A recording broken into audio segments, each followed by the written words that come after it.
بسم اللہ الرحمن الرحیم۔ نام کتاب 150 درس زندگی 121 نمبر زراعت اور باغبانی۔ امام صادق علیہ السلام فرماتے ہیں ازرعوا واغرسوا واللہ ما عمل الناس عملا احل ولا اطیب منہ۔ زراعت کریں اور درخت لگائیں، خدا کی قسم لوگوں نے اس سے زیادہ حلال اور پاک و پاکیزہ عمل انجام نہیں دیا ہے۔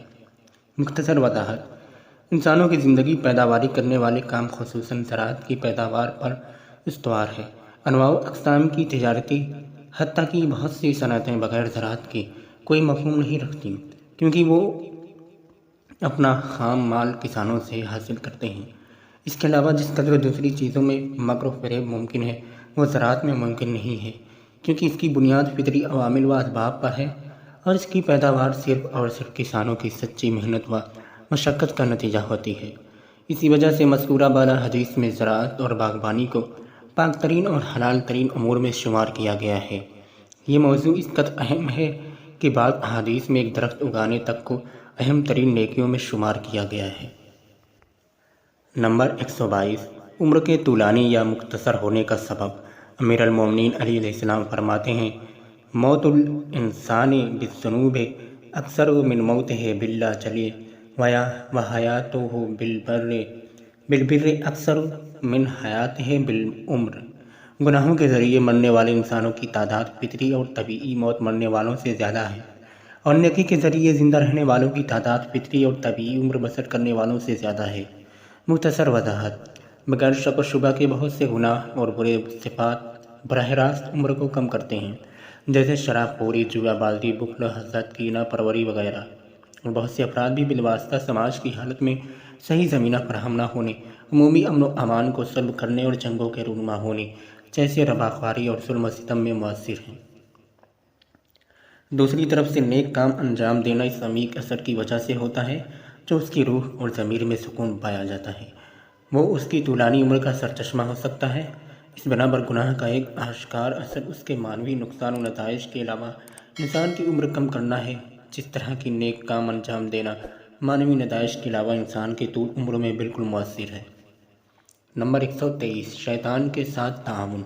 امیر المومنین علی علیہ السلام فرماتے ہیں لا تسبن ابلیس فی العلانیۃ وانت صدیقہ فی السر۔ ظاہر میں شیطان کو لعنت ملامت نہ کرو جبکہ باطن میں اس کے دوست ہو۔ مختصر وضاحت: بہت سے لوگ بعض الفاظ سے گریز کرتے ہیں اور اس سے وحشت رکھتے ہیں، مثلاً فکر، تنگ دستی، نفاق اور شیطان وغیرہ جیسے لفظ سے، حالانکہ عملی طور پر اس میں غرق ہوتے ہیں۔ ہم ایسے دولت مندوں کی شناخت رکھتے ہیں جو فکر و تنگ دستی کے خوف سے فقیروں جیسی زندگی بسر کرتے ہیں۔ ہم ایسے منافق افراد کو جانتے ہیں جو منافقین پر 100 مرتبہ لعنت و ملامت کرتے ہیں، لیکن خود ان کی زندگی سراسر نفاق کی حامل ہوتی ہے۔ یہی وہ اوپر سے کچھ اندر سے کچھ ہوتے ہیں۔ ہم ایسے شیطان صفت لوگوں سے بھی واقف ہیں جو لوگوں کے درمیان زبان سے تو شیطان کے شر سے خدا کی پناہ مانگتے ہیں، لیکن مخفی طور پر اس کے ساتھ عشق و محبت کی راہ طے کر رہے ہیں اور اپنے سارے شیاطین منصوبوں کے لیے ہر قسم کی اہمیت کے قائل ہیں۔ یہ لوگ لفظ شیطان کے دشمن ہیں، حقیقی شیطان کے نہیں۔ گویا حضرت امیر المومنین علی علیہ السلام ان کو تنبیہ کرتے ہیں کہ اپنے باطن کے پاسبان رہیں، ایسا نہ ہو کہ شیطان کے ساتھ وہ خود بھی اس کی لعنت کی زد میں آ جائیں۔ نمبر 124 مشورہ کرو تاکہ ہدایت یافتہ ہو جاؤ۔ امام حسن مجتبیٰ علیہ السلام فرماتے ہیں ما تشاور قوم الا ہدوا الی رشد۔ کسی بھی قوم نے آپس میں مشورہ نہیں کیا مگر یہ کہ وہ ترقی و کمال کی طرف ہدایت پا گئی۔ مختصر وضاحت: اجتماعی کام ہر جگہ خیر و برکت اور کمال و ترقی کا سرچشمہ ہوتا ہے، بالخصوص فکری مسائل، منصوبہ بندی اور مشکلات کے حل کرنے میں کہ ان امور میں تبادلہ خیال اور مشورہ اعجازی اثرات و کیفیات کا حامل ہے۔ جن لوگوں کو فکری بالادستی کی عادت ہو چکی ہے وہ اپنی زندگی میں بہت زیادہ غلطیاں، خسارے و نقصان میں مبتلا ہوتے ہیں۔ ہر ایک فکر کی ایک تجلی ہوا کرتی ہے جو دوسروں کی فکر میں نہیں ہوتی۔ جب یہ تجلیاں آپس میں ملتی ہیں تو آفتاب جیسی تیز روشنی پیدا ہوتی ہے جس کے نتیجے میں ہر تاریکی دور ہو جاتی ہے۔ آئیے ہم سبھی یہ ارادہ کریں کہ ہم اہم امور میں بیدار اور آگاہ افراد سے مشورہ کریں تاکہ خسارے و نقصان میں نہ پڑیں اور اپنی منزل مقصود کی نزدیک ترین راہ کو کم سے کم خرچ کے ساتھ تلاش کریں۔ 125 نمبر سلام اسلامی درود ہے۔ امام حسین علیہ السلام فرماتے ہیں للسلام سبعون حسنۃ تسع وستون للمبتدی وواحدۃ للراد۔ سلام کے 70 ثواب میں 69 اس کے لیے ہیں جو سلام میں پہل کرے اور ایک جواب دینے والے کے لیے ہے۔ مختصر وضاحت، مختلف اقوام و ملل کے درمیان جو ہر قسم کا سلام پایا جاتا ہے، سلام یعنی اسلامی تحیت و سلام ایک خاص صاب و تاب کا حامل ہے، کیونکہ یہ خوش آمدید بھی ہے اور صلح و مصالحت اور خلوص و دوستی بھی۔ مزید خداوند متعال کی طرف سے سامنے والے انسان کے لیے دعائے سلامتی بھی۔ اسی وجہ سے قرآن میں اللہ فرماتا ہے جنتیوں کا درود بھی سلام ہے، تحیتہم فیہا سلام، اور ان کا تحفہ سلام ہوگا۔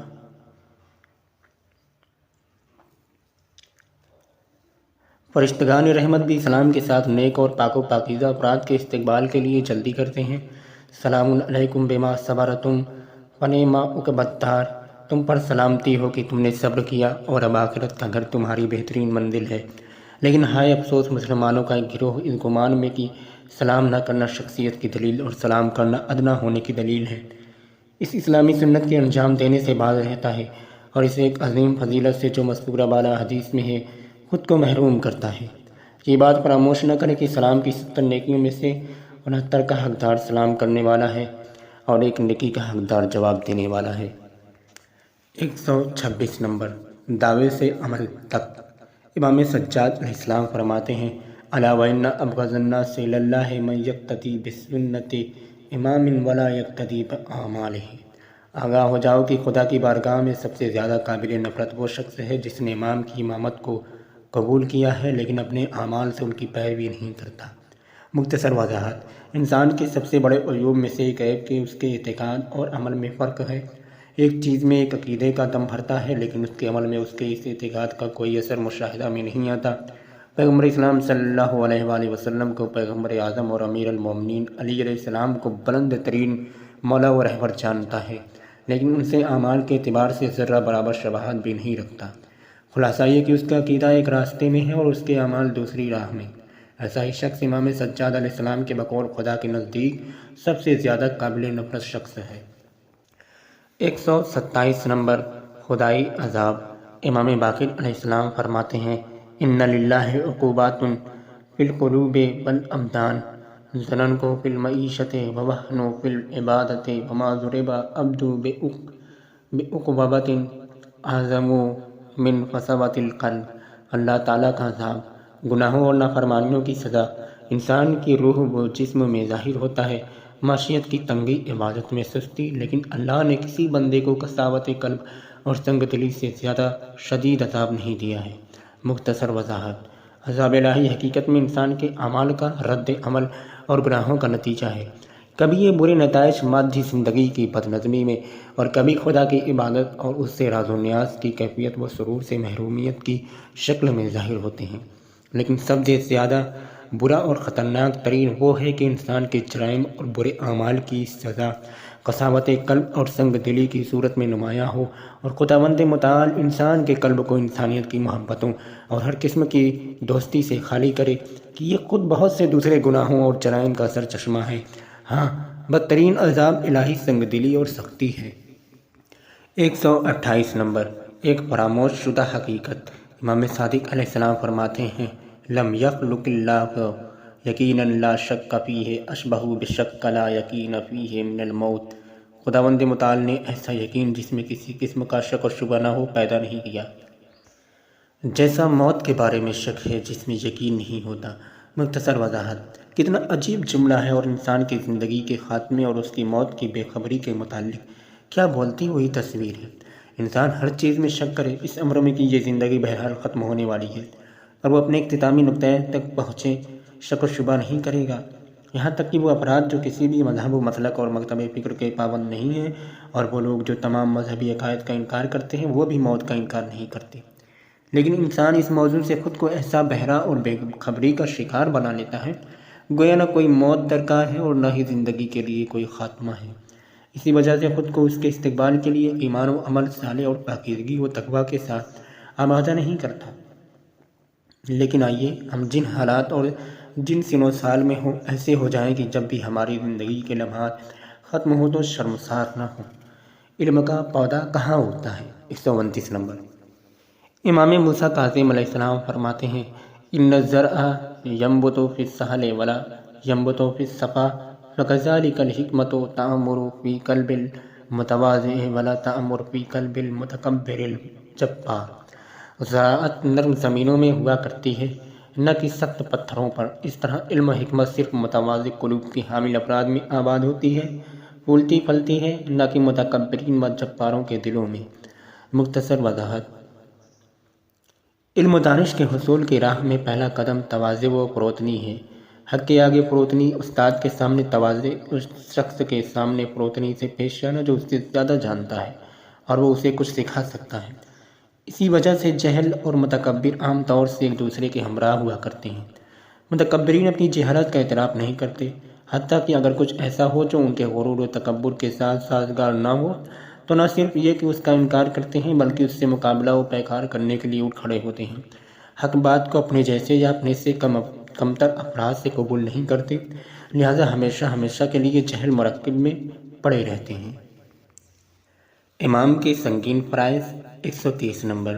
امام علی بن موسیٰ رضی علیہ السلام فرماتے ہیں ارے امام امین اللہ فی ارضہ و خلقہ و حجتہ علی عبادہ و خلیفتہ فی بلادہ والداعی الی اللہ والذاب عن حریم اللہ۔ امام اللہ کی زمین پر اور اس کی مخلوق کے درمیان خدا کا امین ہے، وہ بندگان الہی پر حجت اور شہروں قریوں میں اس کا جانشین ہے، اللہ کی طرف دعوت دینے بلانے والا اور حریم الہی کا دفاع کرنے والا ہے۔ مختصر وضاحت: اس حدیث میں جو اس طولانی حدیث کا حصہ ہے جس میں منصب امامت کا تعارف کرایا گیا ہے، 5 حصوں میں امام کے 5 اہم اور سخت فرائض کی طرف اشارہ کیا گیا ہے۔ امام وحی کا خزانہ دار اور امین ہوتا ہے اور تمام علوم احکام اور دینی معارف کا محافظ ہوتا ہے۔